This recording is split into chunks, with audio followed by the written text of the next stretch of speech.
Cher étudiant, si tu tiens ce livre entre les mains, c'est probablement que l'heure tourne et que l'échéance approche. Examen, dissertation ou cette fameuse lecture imposée que tu aurais préféré éviter. Rassure-toi, je te comprends parfaitement.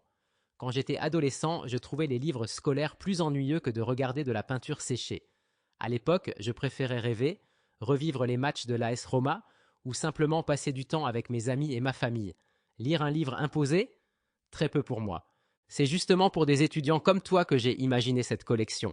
Je ne te promets pas de te transformer en passionné de littérature du jour au lendemain, mais de te donner les clés pour comprendre l'essentiel rapidement et sans stress.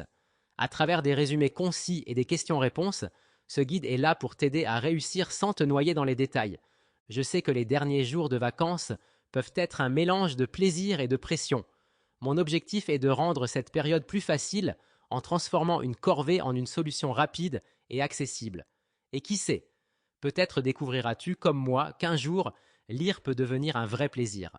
Moi, c'est arrivé quand j'ai plongé dans Le Seigneur des Anneaux ou les enquêtes fascinantes de Frédéric Vargas. Prends ce livre comme ton allié.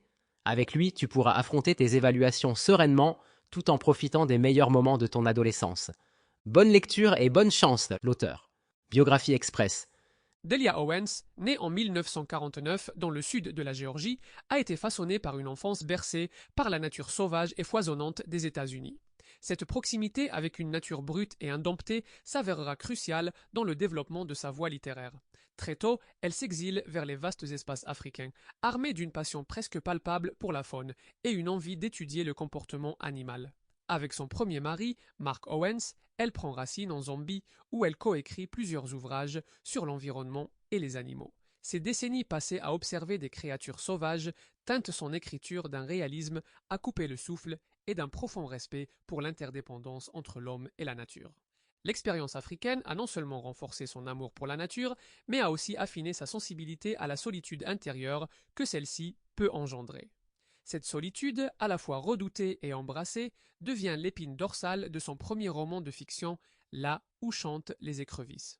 Dans ce livre, l'auteur explore comment les paysages peuvent façonner l'identité et devenir des refuges intérieurs. En naviguant entre l'intime et le sauvage, Owens offre une voix singulière et authentique qui résonne avec force et émotion. Contexte historique.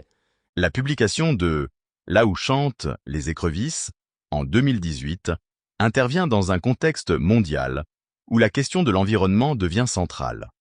Le monde est témoin de crises écologiques qui rappellent la fragilité des écosystèmes et la nécessité de les préserver. Owens, avec son bagage scientifique, Sample complete. Ready to continue?